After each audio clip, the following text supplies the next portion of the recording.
What is up, everybody? It's me, That One Weeb here, back with another episode for What If Naruto Had One for All Part 4. As I said yesterday, this video will be coming out. This video will be accompanied by the next video, which will be going up in a few hours. What If Naruto is a Demigod Part 14, which will be the first part of Shippuden, so you guys should be excited for that. I'm pretty excited. The script's all written out. It's looking pretty juicy. I hope you guys are ready for some content today, some prime A grade. So we'll be getting into that. And then I'll be posting the schedule for the week tomorrow, so you guys can see what videos will be coming out. And then once we hit 2K, I'll be dropping a ton of new what ifs as well. That will be like, I'll be dropping like 3 new what ifs that haven't been seen, like part 1s, and then I'll be doing 3 like advances on what ifs. So I'm gonna be dropping a poll as well in the community tab.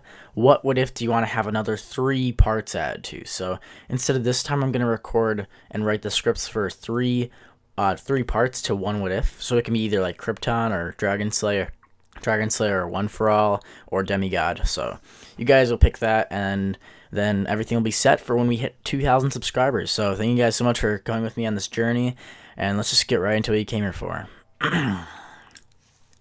As Naruto, Sasuke, Sakura, and Tazuna have now dragged Kakashi back to the house, as I've previously said, Kakashi successfully had trained them all in chakra control. After their training, they've now begun to head back towards the bridge to complete it. Now, Kakashi knows that Zabuza is alive, and he tells the team about this, full well knowing that because that Anbu would generally have done what they needed to do on scene right there. So, this means that he must have had an accomplice. Naruto and Sasuke, as well as Sakura, understands what this means, and so they follow Kakashi, and with complete caution, they surround Tazuna, walking in a slow stance so as no kunai or senbon may get through their formation. Kakashi, on the other hand, continues to walk forward and makes himself the target of the group, waiting for any attacks to come rushing at him.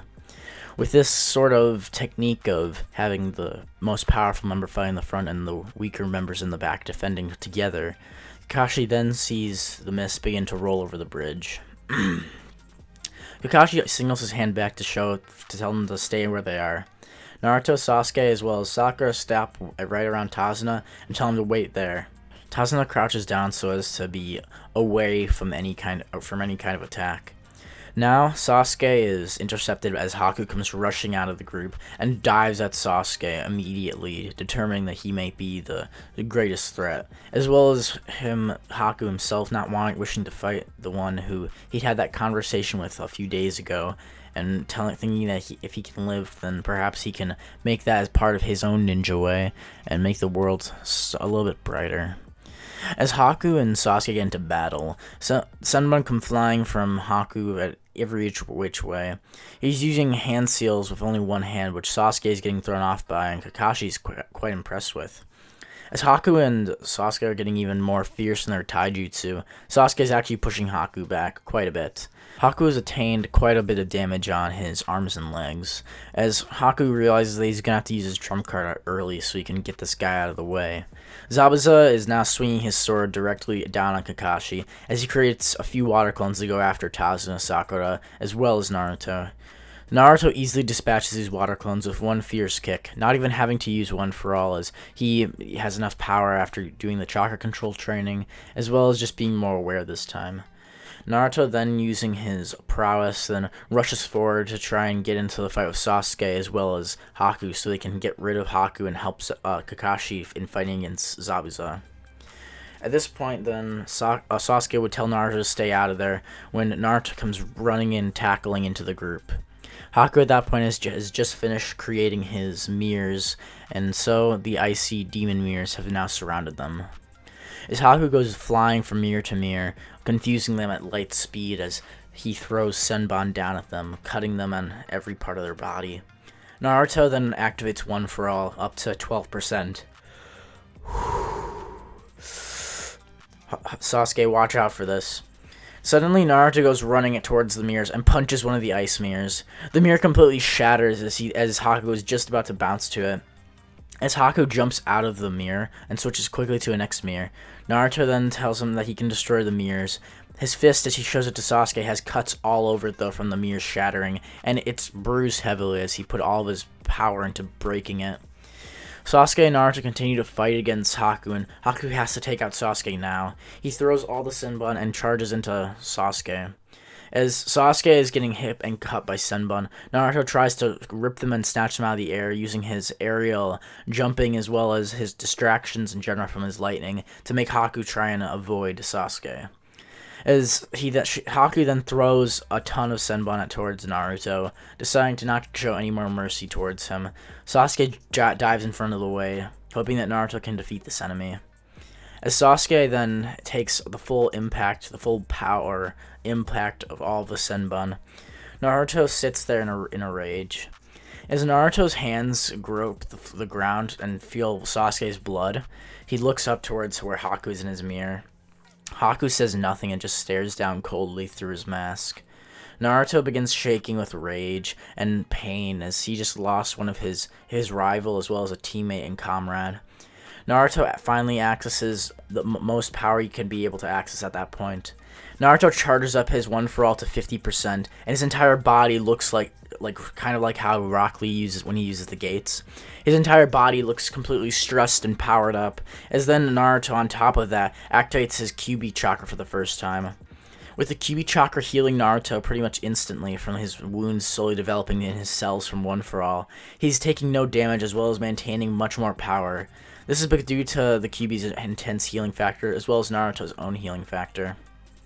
Naruto then blitzes forward, faster than Kakashi, Zabuza, or anyone on the battlefield could see.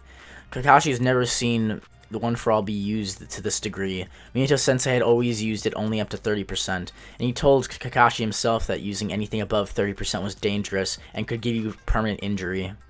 Naruto, however, wasn't affected by this due to him being a Jinchuriki. As Naruto teleports forward, it seems to be, an orange flash is left behind as he appears directly next to Haku.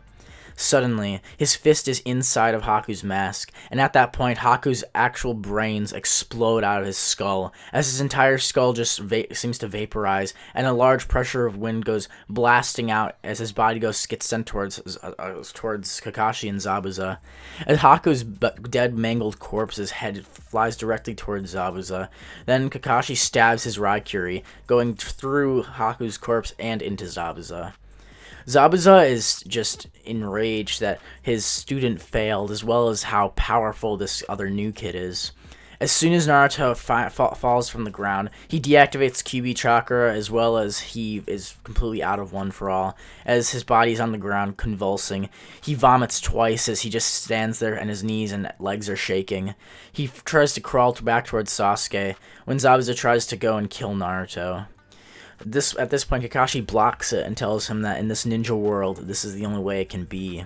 He then kicks Zabuza back as Zabuza is then pushed into a crowd of Gato's men. He then slays, murders, and kills all of Gato's men, including Gato himself, before he then, as he crawls back towards Kakashi, he then falls, his dead body, after being completely out of chakra, falls right next to Haku. At that point, snow begins to fall over the entire Land of Waves, and for the first time, Tazuna feels like the Land of Waves won't be under tyranny anymore. Now, Naruto, as well as the rest of the team, after recovering for a week, finally decide to head back to the Hidden Leaf Village. Naruto remembers exactly what happened. As he had laid his punch into that person's face, the mask beneath had shattered, and he'd seen that girl, who he thought was a girl, from before in the forest, as smiling and also crying. Immediately then, all he saw was blood and gore as he passed out to the ground. Naruto had nightmares over this for the next week before he had decided to get up and go with everyone back to the Leaf Village. Naruto would be haunted by this memory for quite some time. As Naruto goes with Kakashi, Sasuke, and Sakura, they then retreat from the Land of Waves as Tazuna waves them goodbye and Naruto tells him that he's glad that they did a good job. Tazuna tells Naruto in the game that he's going to name the bridge the Naruto Bridge, after how Naruto helped save it. As Naruto then heads out of the bridge, as well as getting away from the Land of Waves, Naruto's thoughts become more clear as he asks Kakashi Sensei what that meant. Why Why did he have to kill Haku? Kakashi explains that in this ninja world, it's kill or be killed. Those ninja would have killed us if we had given them the thought of day of trying to let them live. Kakashi says this with a sad tone, and as he looks down at Naruto, who seems so naive at the time, Kakashi puts his hand on Naruto's head and says that he'll understand one day. Naruto and Sasuke, as well as Sakura, are both pretty solemn as they head back to the Leaf Village. No one says anything on the way back, however, once they do make it back, Naruto, Sasuke, and Sakura decide to go walk around. When they're walking around, Konohamaru comes running out of nowhere, cheerful and joyful as he runs into his older brother Naruto. Well, it's kind of older brother Naruto. Big brother Naruto, want to go walk around the village with me? Then Naruto, who has nothing better to do, agrees. As Naruto and Konohamaru split up from Sasuke and Sakura, who now Sakura is kind of blushing that she's alone with Sasuke. Sasuke also disappears somewhere into a tree or something. Sakura sadly walks home alone. As Naruto and Konohamaru are running around, Konohamaru runs directly into Kankuro. As Kankuro turns around, we see in front of us the 3 ninja of the sand. If you guys want to see a part 5 for What If Naruto Had One For All, make sure to hit the like button, comment down below, and subscribe to the channel. I will see you all of you beautiful people later. Just make sure to go and make sure to watch the previous parts of this if you haven't watched this part yet. Or if you want to, you can go and watch the new Demigod that'll be coming out. I'll see you guys later. Bye. It's black and white.